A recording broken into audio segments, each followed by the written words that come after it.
Ngayong araw mga bro, ito yung last part ng pag-disassemble natin ng makina ng Barako 175. At para may clear lang tayo mga bro, bago natin umpisahan, yung mga bago pa lang po dito sa ating channel at mahilig kayo ng mga ganitong video, huwag niyo kalimutan mag-subscribe and hit the notification bell para po palagi kang updated tuwing mag-upload po tayo ng mga panibagong video.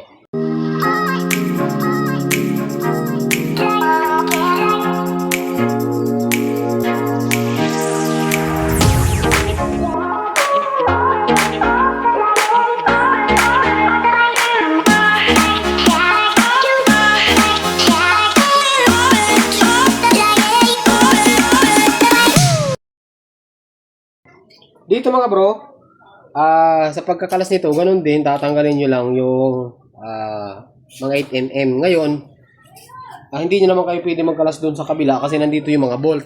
Pero sa pag-assemble mga bro, mayroong mga sanay or mayroong mga nag-assemble, gusto nila doon sa kabilang part. Ako kasi pagka nag-assemble, ganito rin, nandito. So, yan dito yung nandito yung output shop or yung counter shop natin.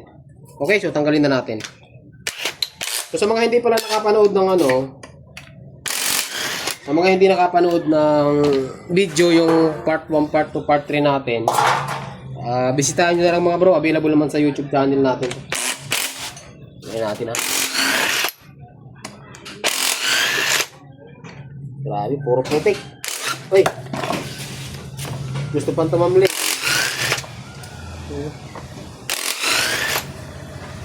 Ay, linisan to boy.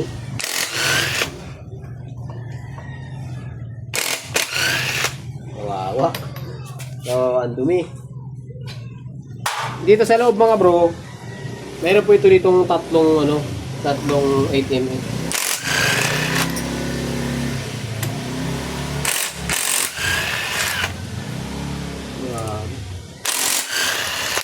Grabing dumi. Ito Ayan. Tingnan natin. Pare-parehas lang naman mga bro, nito halos. Yung haba ng bolt. Tanggalin natin lahat. So bali, kung di ako nagkakamali, kunti lang naman ito mga bro, niya. Pare-parehas lang siya kahaba. Sa kabila, wala naman tayong kakalasin. Ayan. Oop, meron kaya tang isa. Puro kasi putik. Hindi natin makita. Ayan Linisan muna natin mga bro Parang duda ako dito.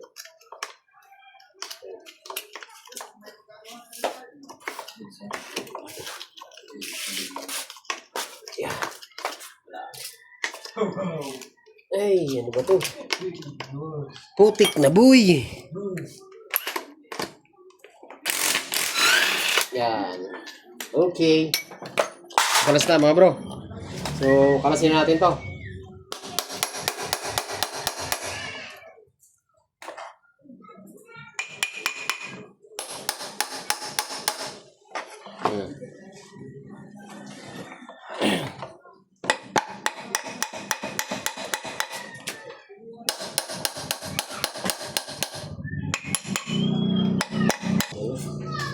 Mawawasak.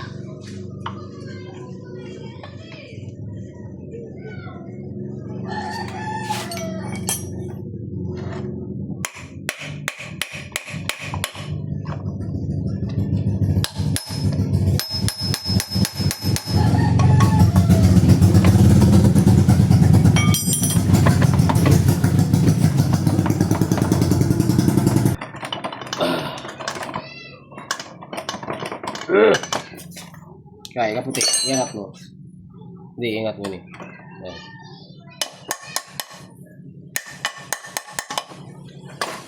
Noon. Yan mga bro, kung nakita nyo, bali nakalas na natin yung connecting rod. Ang problema ito, grabe mga bro, ang tigas ng ang tigas ng kanyang itong bearing. Grabe. Oh, grabe, matigas. Mamaya na to. Dito muna tayo sa kabila. Ayan Yan. So ito mga bro, pakita ko rin sa inyo yung transmission niya. Ayan, yung Barako mga bro, napakadali lang gawin ito. Alam niyo kung bakit. Yung transmission nito, hindi po naghiwa-hiwalay. Tapos, yung shifting fork natin, dadalawa lang. So, bago matanggal yan, So, kalasin nyo muna to. Yung pin. Ito yung pin natin, ha. Ay, ano ba yan? Ang titigas. Gawa ng mga langis kasi to. Yan, oh. Tumigas na yung mga langis dyan. Ay, problema. Hirap pagka ganito. Dapat nito mga bro, smooth lang ito tanggalin eh. Problema nga. Oh, tinan nyo. O kaya nyo maniwala. Oh, tinan nyo. Oh.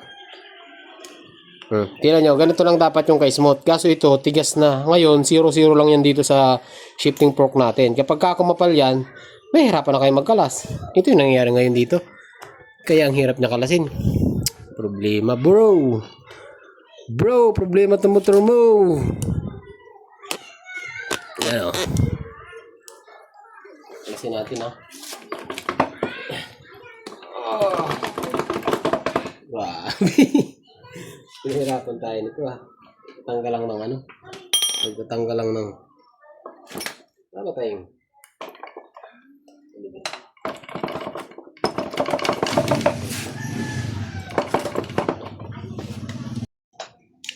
Ay, gamitan na natin to ng ano. May script para matanggal na. Lagyan natin na sa pin mga bro. Ano? Para smooth. Yun. Yan, mukhang nakalas na. Yun, oh. Yan, nakalas na natin mga bro. Ito yung sinasabi ko sa inyo. Antigas na, oh. Ganito dapat yan, oh. Yan, normal. Ang problema, yun, oh. Ang kakapal, di ba? Paano natin matatanggal ngayon yan? Ay! Yan, mga bro. Ito yung sinasabi ko sa inyo. Yung barako, dalawa lang ang fork. O yung ating shifting fork. Isang maliit, ang payat pati. Isang maliit, isang mataba. Yun sa baba, nasa kanan yan. Nandito sa may counter shop natin. Yung maliit, nandun sa main shop. Okay? So, ito yun mga bro. Ito, hindi nyo matatanggal to.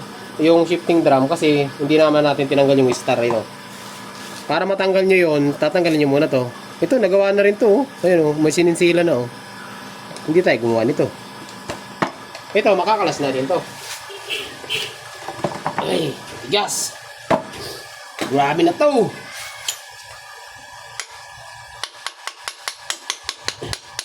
Dahil sa ano? Dahil sa langis to, kaya tumigas ng ganito. Ano ba yan?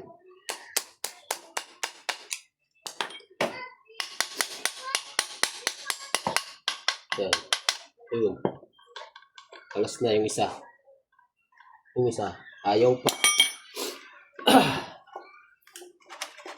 Ayun. Ito yung mga bro sinasabi ko. Yung barako, temo. Hindi yan naghiwa-hiwalay, oh. Ayun. Diba?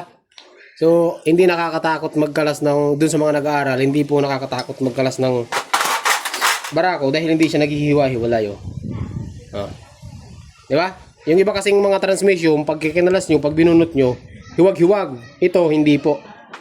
Yan, mga bro, kung nakikita nyo, bali nakalas na natin yung transmission niya. Yung oil pump na iwan.